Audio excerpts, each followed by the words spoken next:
So over time, this has been shown by Charles Hapgood and Graham Hancock and many others, that there is an adjustment that takes place. Now, the core of our planet is molten, and then it is fairly well molten out quite a ways from the core of the planet. Two ways the crustal displacement takes place. The ice caps accrete and become imbalanced, and then there's a massive adjustment where the whole crust of the planet shifts around the molten core, and that's how you get new mountain ranges, and that's how civilizations end. That's how you have gigantic floods of biblical proportions. Anyway, the idea to melt the ice caps is not a new one, and Hitler thought of it, and a lot of this ENMOD is to do that because there's, bottom line, also under both ice caps are a lot of precious metals and oil, not to mention many other things, which we won't go into right now, especially in Antarctica, though. There's lots of very weird things down there. The Nazis were really freaked out over Antarctica. They had many bases down there, and that's why a lot of them settled in Argentina and things like that, and they got their information from good sources. Now, John von Neumann, who is the father of the modern personal computer, all the logic systems in all the personal computers of the world are called von Neumann systems, and it's a 7-step logic, and it's just a good way to go about extending human memory, and that's what the computer does. So John von Neumann, he was a member of the Manhattan Project, and he actually died in great pain from being a member of that project through cancers caused by the radiation that they didn't know about back then, and he died under military guard at the age of 51 or 54, and his logic system, I don't think, actually became used until after he died, like so many other partisan scientists. But I'm diverging. He had a plan during the Manhattan Project, is when he wrote it down, I believe, to apply colorant to the ice of Antarctica and the Arctic, and that way it would reduce reflection, because of course snow and ice reflects the sunlight. But once it starts to melt, then it turns dark blue, and it starts to absorb. And so then you have hydraulics. And so I have pictures from the 50s and 60s of these lines being sprayed over the ice caps, and they've been at it quite some time. Now they're down in South America melting other things to try to get at some gold down there. So, yeah, bottom line, a lot of ground heating is caused by these lines that are sprayed in the sky. You're getting a lot of energy on the ground, and I've seen the temperature go up 30 or 40 degrees in a matter of a couple of hours during a hot day. I mean, I've seen it go from 80 to 116 in like 45 minutes one day. So, there's a lot of ground heating. Now, while we're on that subject, another method of HARP, and this has been written about quite a lot, and it's in my book, and I have very good sourcing of this. One of the weaponry aspects, there again, it could be very beneficial.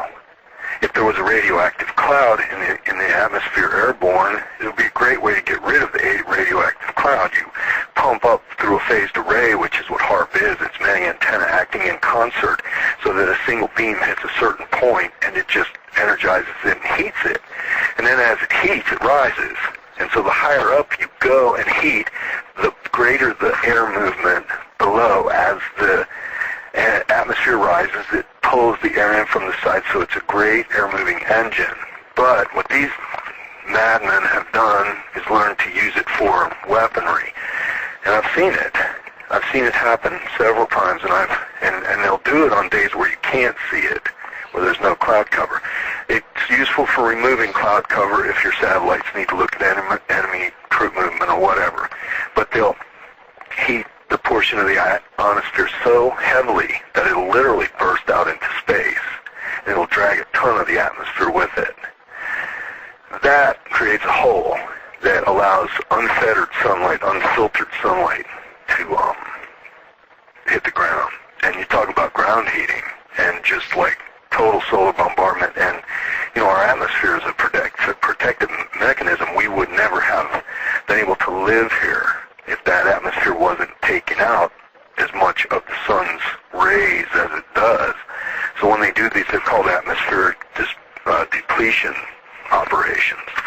It's super weaponry. It can kill many people or cause radiation damage across square miles. And supposedly, the records that I have of it were supposedly early experiments that were accidental. But I've seen operations since then, and they definitely were not accidental. So atmospheric depletion is another aspect of HAARP that they've tested and fine-tuned, and that's used to melt the ice caps as well. I don't know how well informed you are about the state of the ice in the north and in Greenland, but it's pretty well gone. Well, I know. Isn't it damaging the ecosystem there? The polar bears and yeah, they're dead. Yeah, yes. They're all dead. They're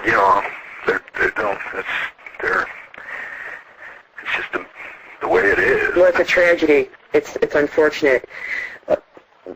But weather manipulation and these things are occurring, like you said, because control factors and how do we put it? In devastation. Yeah, I think that there is some kind of a weird cult or religion in place now that I don't think it's related to Christianity, except I don't think it really is.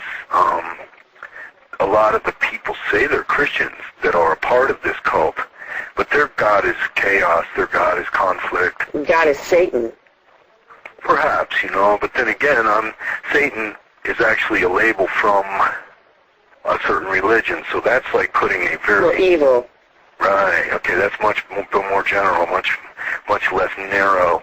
Satan is, it's like Lucifer. A lot of people equate Lucifer with Satan, but Lucifer has nothing to do with Satan. Lucifer was the consort of the goddess in the European religions that formed in the forest. Satan comes from religions that were evolved from desert areas, and that's just to exhibit the primary basic difference between those mindsets. And I don't, personally, I consider it all a bunch of superstitious nonsense, but that's me. That's just my personal, I was brought up in religion, and I've studied all my life, and I think that people are whistling past the graveyard and paying too much attention to things that don't really matter, and not paying attention to things that do matter, like survival, and I'm afraid that's coming along and going to bite them right in their hiney real soon. Well, I do think that a lot of this is cult-based, like you said. It's not. They claim that they're good, and like you told me earlier, they have a God complex, and they're not good. They're taking good people and they're putting them in their graves, and they're hurting people. That's true. Yes, and the God complex is born of the fact that they actually are substandard in their self-image. If they're not wealthy and being driven around in chauffeured limousines and eating what they consider to be the best food and being fawned upon by sycophants and stuff like that, then life isn't real to them. They can't go out and go fishing or go down to the mall and talk to the neighbor or just go out to the back fence and watch the birds in the bird bath. That doesn't fulfill them one bit. They can't deal with life as life is. They have to constantly build themselves up, and that's pretty much a sickness. And if it wasn't so damaging to the rest of us, I would actually pity them. Oh, no, but they have no pity for you when they're torturing you. The organized stalkers, they have these are who these people are, and they have no pity. When they torture you with weaponry, or they burn you, or they kill your cat, or they kill your parent, they have no pity for you. It's like what they did is justified, and they're good people, and they can kill and they can do what they want because you don't belong in this earth. Well, to them, what they have is a predator mindset. And, it's hard to argue that in some ways because the predator is on this planet, and from what we know, which is a very limiting statement, most people will never ever be able to understand just how limiting that statement is. Hopefully that will change, though, but as it stands now, they won't understand that our view of history is slightly, well, no, it's much more than slightly skewed. It's skewed badly. And we just, there again, our arrogance tends to be a human trait, I'm afraid. It's just the way, maybe not individually. It's like certain people in groups always act a certain way, and then they'll be like totally different individually, and then certain people as individuals will